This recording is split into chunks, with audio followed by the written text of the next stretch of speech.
लाल सड़न जिसे red road भी कहते हैं। किसान भाइयों ये इसके सिम्टम्स हैं। अगर आपके खेत में पिछले साल रेड रोट आई थी तो आप प्रीवेंट ट्रीटमेंट के देखते हुए इसमें 500 ग्राम थाइपोनेट मिथाइल और 3 से 6 किलो सल्फर डलवा सकते हो बीमारी आने से पहले। वो आपको कंट्रोल अच्छा देगी। और अगर आपके खेत में बीमारी आ चुकी है तो एजोक्सिट्रोबिन डाइफाकोनाजोल 200 ml प्रति एकड़ के हिसाब से स्प्रे करवा दो या ड्रिंचिंग करवा दो, बहुत अच्छे परिणाम मिलेंगे। दूसरा रोग पोक्का बोइंग। किसान भाइयों अगर आपके खेत में ये सिम्टम्स दिखाई दे रहे हैं तो आप इसमें कॉपर ऑक्सीक्लोराइड 500 ग्राम प्रति एकड़ या फिर टैबुकोनाजोल सल्फर 500 ग्राम प्रति एकड़ या फिर एजोक्सी प्लस डाइफाकोनाजोल 200 ml प्रति एकड़ के हिसाब से स्प्रे करवा सकते हो।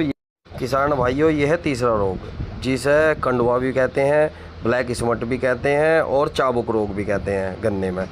इसमें आप 500 ग्राम टैबुकोनाजोल सल्फर प्रति एकड़ और 200 ml एजोक्सी प्लस डाइफाकोनाजोल, इन दोनों में से कोई सा भी एक ले सकते हो, उसी से ये ठीक हो जाता है। ठीक है जी। किसान भाइयों ये है उकटा रोग जिसे विल्ट भी कहते हैं। इस रोग में गन्ना बिल्कुल बौना हो जाता है, ऊपर से बिल्कुल पत्ते ख़त्म हो जाते हैं, बिल्कुल ऐसा हो जाता है जैसे सूख गया हो और अंदर से भी ये सूख जाता है।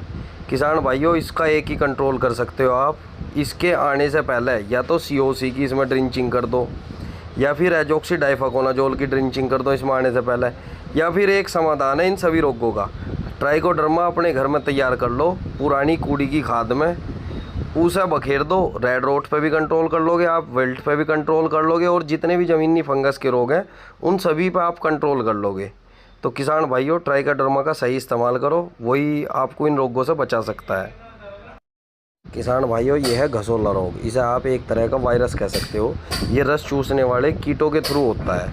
अगर आपके खेत में ये चीज़ दिखाई दे रही है तो इसे ज़मीन से निकाल के जड़ से बाहर फेंक दो और अपने खेत में एक स्प्रे करवा दो, या तो इमीडा की या थायो की 500 ग्राम प्रति एकड़ लेकर।